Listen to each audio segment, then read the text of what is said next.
A'udzu bikalimatillahit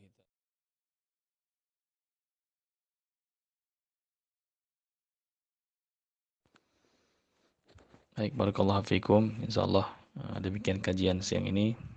Nanti insyaallah kita lanjutkan kembali mengenai jenis-jenis sihir ini.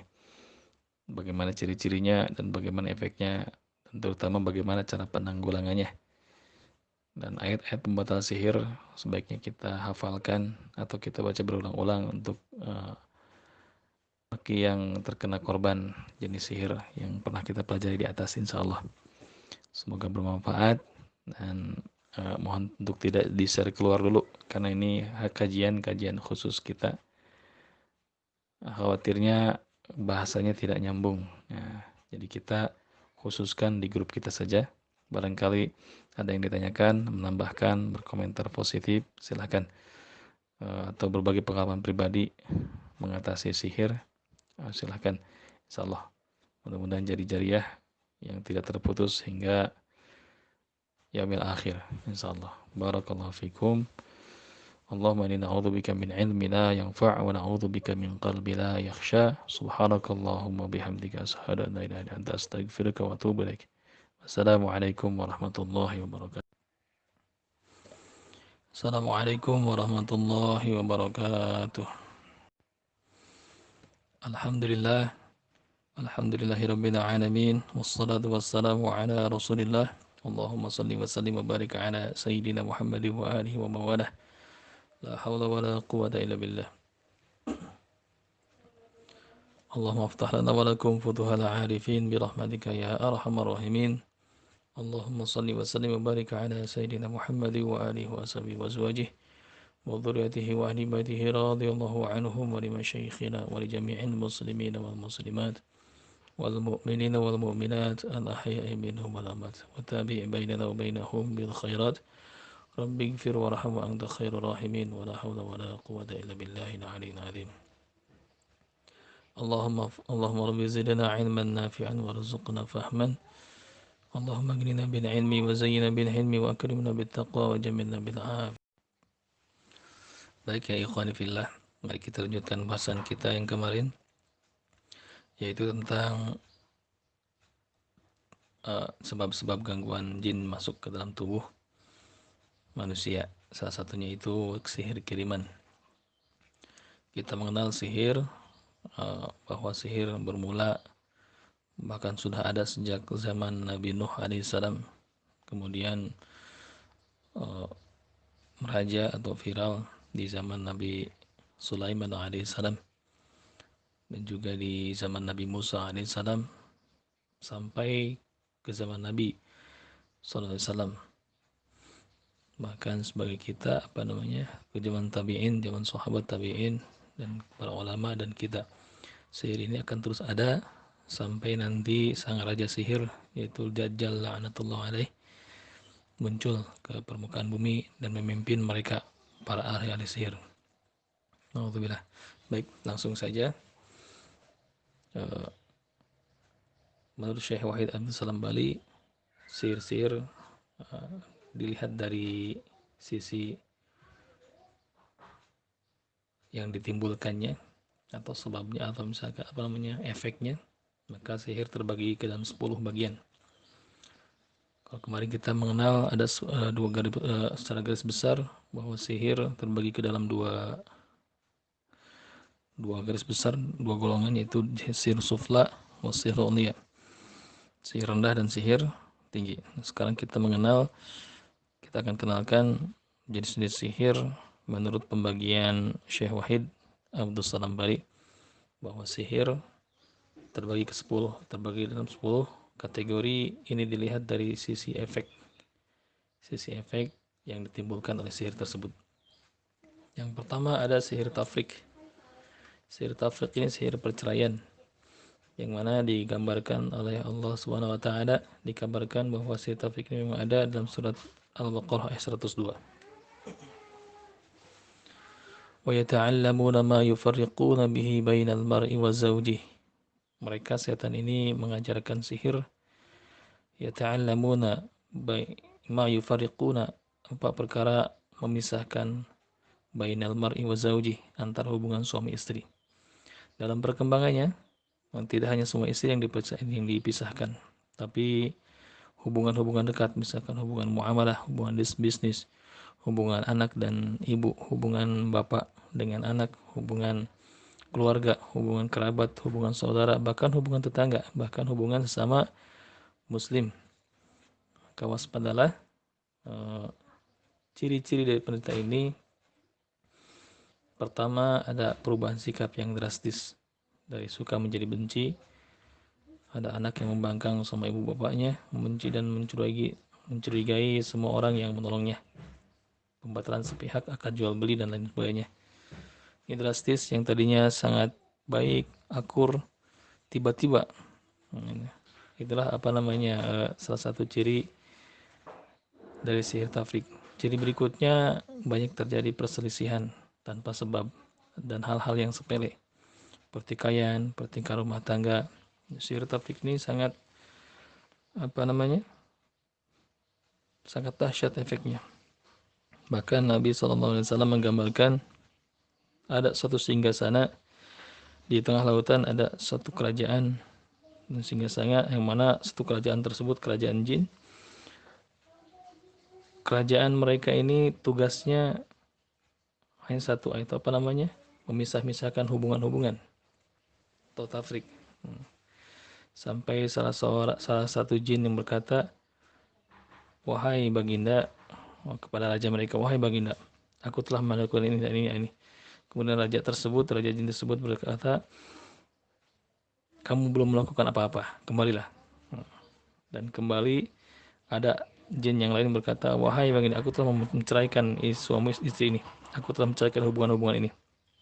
Maka jin yang tadi berujar, dia disambut, nah inilah tugas yang seharusnya, inilah jin yang terhebat di sana, dipujinya.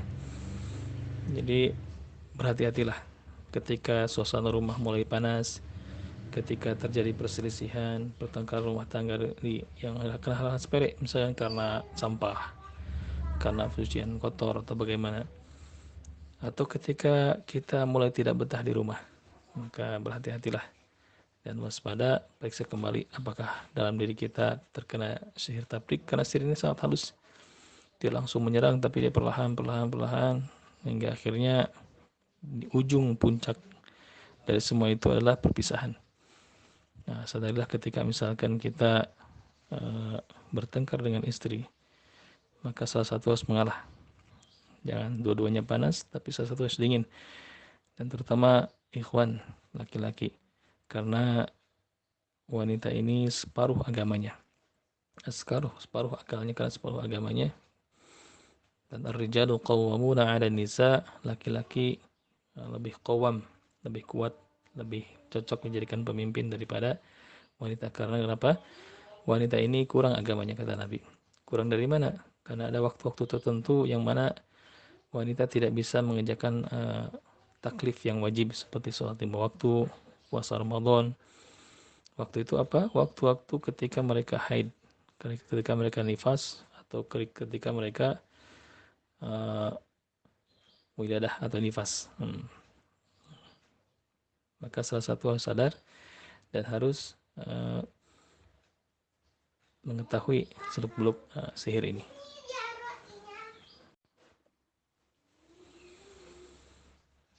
Dalam perkembangannya, sihir jenis tafrik ini ciri-cirinya sangat jelas tadi. Dan kalau suasana rumah mulai panas, kalau misalkan berjauhan ada rindu yang membara, tapi kalau berdekatan ada bosan, rasanya ingin ganti atau ingin pisah. Maka sadari kembali, lakukan ruqyah mandiri atau baca Al-Quran surat Al-Baqarah sampai tamat. Insya Allah dengan niat membersihkan hati, perbanyak bersaum, perbanyak puasa sunnah, insya Allah. Maka tujuan dari bahagia rumah tangga insya Allah akan tercapai.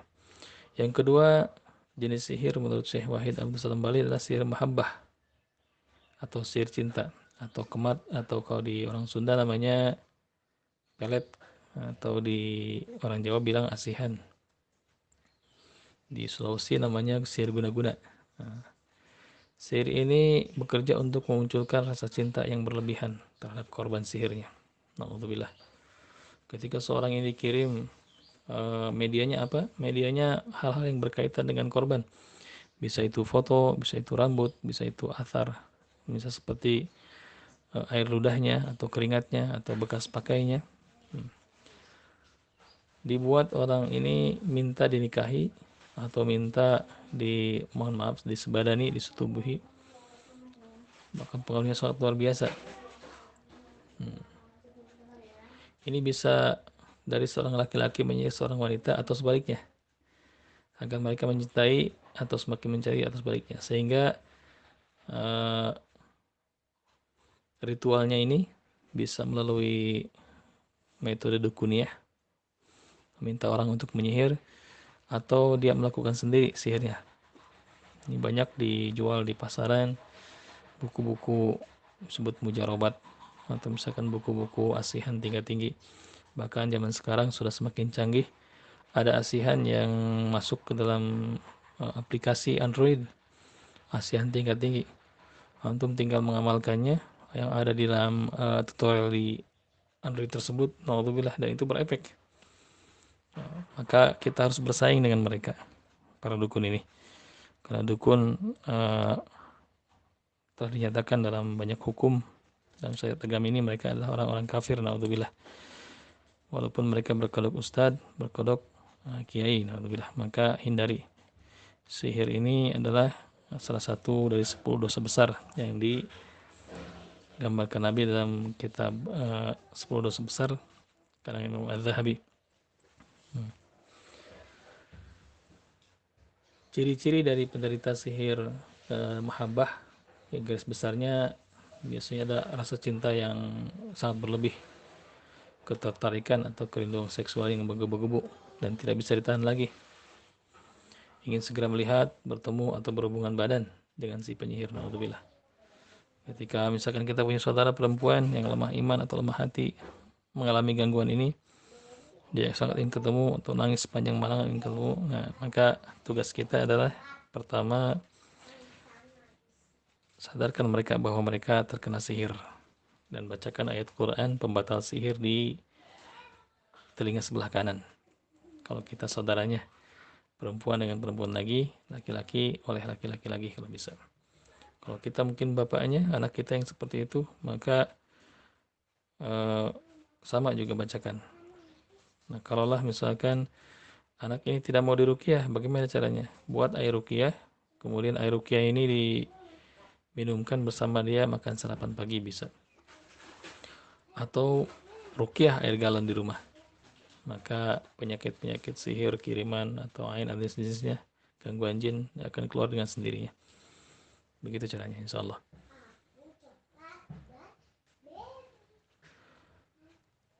Ciri yang lain dari penderita sihir ini, sihir mahabbah, sihir pelet, rasa sakit berkepanjangan, seperti pusing, sakit kepala di pundak, lambung, hingga alergi yang luar biasa akutnya. Ini rasa sakit yang ketika dia datang ke medis, ke dokter atau misalkan ke puskesmas atau klinik kesehatan, ini tidak terdeteksi pusing atau di pundak. Paling hanya diagnosa sederhana, misalkan ini pusing, oh ini bapak kurang makan atau telat makan, atau lambung misalkan, oh ini punya radang atau apa segala macam. Nah, berhati-hati, barangkali ada sihir ini udah nyampe. Banyak sekali metodenya, bisa dengan masyrub, dengan minuman, atau makul dengan makanan, atau dengan sihir kiriman, metode buhul ya, metode buhul. Maka semuanya batalkan dengan ayat-ayat pembatal sihir. Insyaallah kalau antum perlu ayat-ayat pembatal sihir, kita share di grup ini. Ciri berikutnya, rasa benci kepada semua orang lawan jenis kecuali orang yang menyihirnya. Di orang yang kena sihir ini, misalkan seorang perempuan, seorang akhwat terkena sihir, dia akan membenci semua laki-laki yang mendekatinya, termasuk ayah, termasuk saudara laki-laki. Dan dia cinta pada seorang laki yang menyihirnya. Mimpi orang yang sama tiap malam, orang ini lagi, orang ini lagi. terbayang-bayang semuanya. Di alam mimpi masuk, di alam nyata pun terbayang-bayang, mau makan ingat, segala macam, mau sholat ingat, bahkan baca Quran terasa panas, tidak kuat. Nah, hati-hati, terutama yang menggunakan gadget atau handphone atau Android. Berhati-hati memanjang foto profil, terutama foto profil yang cantik misalkan, atau misalkan tampan. Hati-hati, ini bisa jadi bahan mereka untuk menyihir. Nah, tapi apapun jenis sihir itu, kalau kita dawamkan zikir pagi petang, kalau kita dawamkan muratul Quran, baca Quran tiap hari minimal 200 ayat, kalau kita dawamkan salat malam, kalau kita dawamkan duha, insya Allah menjadi benteng tersendiri, benteng sangat kuat. Menurut Ibnu Qayyim, kalau misalkan zikir pagi ini seperti baju besi yang sangat tebal. Semakin dawam kita, semakin istiqomah melakukannya, maka perisai ini semakin tebal, benteng ini semakin tebal. Bahkan dia bisa memantulkan anak panah yang melesat ke dada, saking sangat tebalnya. Maka jangan tinggalkan kebiasaan-kebiasaan sunnah Nabi SAW yang agung ini. Antaranya itu zikir pagi dan zikir petang. Jaga diri dan keluarga, bentengi diri dan keluarga dengan bacaan Al-Quran di rumah. La taj'alu buyutikum kal maqabir. Jangan jadikan rumah-rumah kalian seperti kuburan. Seperti apa kuburan itu? Rumah yang tidak dibacakan Al-Quran seperti kuburan. Jangan undang makhluk lain, karena bacaan kursi saja satu kali lafaz maka mereka terlempar jauh dan tidak bisa masuk. Namun ada syarat, di rumah tersebut jangan memajang foto-foto hidup, jangan memajang patung-patung lukisan yang bernyawa, jangan memajang salib, jangan memajang rajah atau jimat-jimat atau tempelan-tempelan yang kita tidak mengetahui maknanya di tembok. Juga jangan menyimpan benda-benda keramat, nah, terutama di area kamar tempat tidur kita. Kemudian Syekh Wahid Abdul Salam juga menjelaskan ada sihir dan yang sepuluhnya sihir khumul. Ada sihir khumul ini sihir pengacau pikiran. Ini kerjanya mengacaukan pikiran atau otak manusia dalam kondisi akut, bisa menimbulkan kegilaan karena jin bersarang di otaknya. Dia seperti ada yang berbicara di kepala, minder total orangnya. Kebanyakan orang yang kena sihir khumul ini senang menyendiri, menyepi atau mengisolir diri, benci keramaian, banyak diam, kadang-kadang linglung, udah makan lagi, kadang-kadang mandi lagi. Kalau yang akut, gundah dan cemas berlebihan. Dalam kondisi tertentu kalau disamperin ya, keringat dingin tuh di tangan kelihatan, seperti ketakutan, kadang nangis sendiri. Ya, sihir khumul namanya, sihir pengacau pikiran.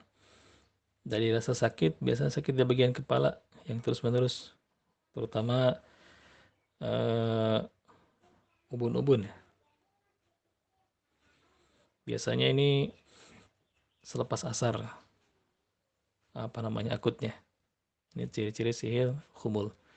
Nah, kalau antum, keluarga antum atau siapapun, anak atau siapapun, atau saudara atau sahabat mengalami hal ini, lakukan ruqyah. Kasihan, tolong mereka. Tugas antum hanya membacakan Al-Quran saja dengan niat ruqyah.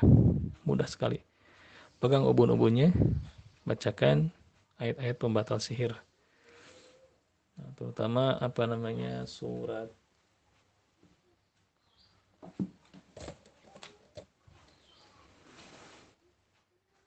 ada untuk pembatal sihir, atau misalkan ini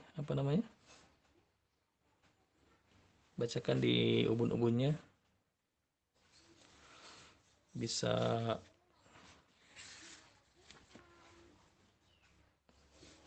inni tawakkaltu 'ala Allahi rabbi wa rabbikum ma min dabbatin illa huwa akhidun binasiyatiha inna rabbi 'ala siratim mustaqim. Sambil pegang ubun-ubunnya baca inni tawakkaltu 'ala Allahi rabbi wa rabbikum ma min dabbatin illa huwa akhidun binasiyatiha inna rabbi 'ala siratim mustaqim. Ini bisa dibacakan ketika jin ini sulit diketahui sarangnya di mana. Bacakan itu insya Allah. Atau bacakan ayat-ayat pembatal sihir.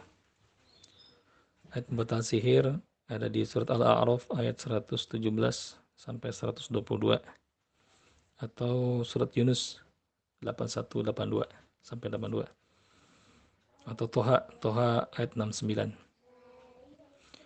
A'udzu billahi minasyaitonir rajim. Wa auhayna ila Musa an alqi 'asaka fa idza hiya talqafu ma yafikun.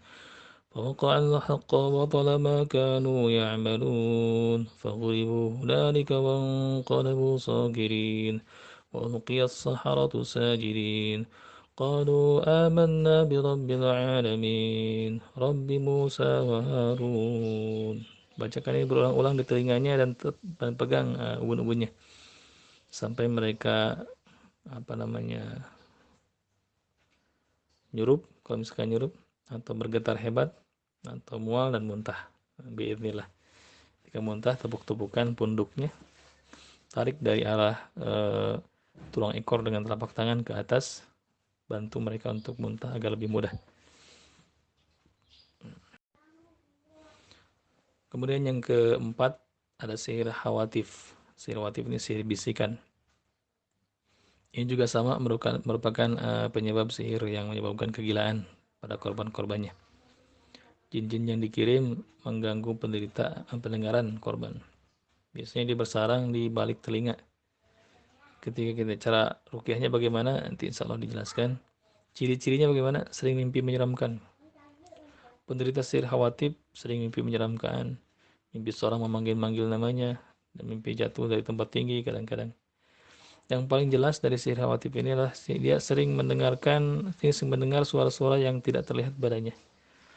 Suara tanpa wujud, suara yang seolah-olah berbicara jelas. Misalkan pukul, suara jelas tuh di telinga jelas sekali. Atau suara memanggil namanya, baik dalam kondisi sadar atau setengah sadar. Dia seperti ada yang membisiki di belakang. Untuk para dukun biasanya mereka menguasai ilmu ini untuk sejenis jin toyar ini untuk meramal atau mengetahui isi hati orang, atau untuk menebak jenis penyakit apa dan obatnya apa. Biasanya kalau dukun agak miring-miring dikit, dia seperti mendengarkan seseorang yang berbicara. Itu sihir khawatif. Cuman sihir khawatifnya itu dipakai untuk sebagai jasa dukun untuk jin yang dipakai, diambil jasanya untuk muamalah mereka. Na'udzubillah. Nah, kalau sihir khawatif dikirimkan kepada orang-orang terkorban sihir, maka dibikin kacau pikirannya, dibikin tidak konsentrasi. Kalau dia mengendarai kendaraan, bawanya tabrak aja. Kalau dia mengerjakan sesuatu atau mengisi soal ujian, yang ini sangat berbahaya sekali. Maka dia sangat menghambat karir terutama. Na'udzubillah. Ada kadang-kadang was-was berlebihan, terutama dalam berwudu. Orang yang terkena sihir khawatif, was-wasnya berlebihan, ragu. Nah, ini 3 kali belum ya? Niatnya belum udah. Atau misalkan ini kaki ini semana batasnya. Kadang-kadang dia mengulang-ulang gerakan sholat, mengulang gerakan wudhu. Na'udzubillah. Curiga berlebihan, orang yang kena sihir khawatif, curiga berlebihan terhadap semua orang. Bahkan orang-orang yang mencintainya atau yang dicintainya.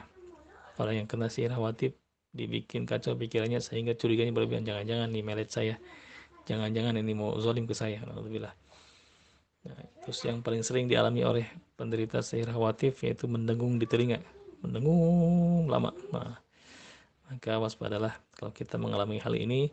Kalau saudara kita, anak kita, atau misalkan orang-orang terdekat dengan kita yang kita cintai mengalami hal seperti ini, lakukan ruqyah syariah, lakukan ruqyah mandiri yang insya Allah kita ajarkan nanti di sini, atau yang pernah antum pelajari di YouTube atau dimanapun dari ustaz-ustaz yang insya Allah lurus.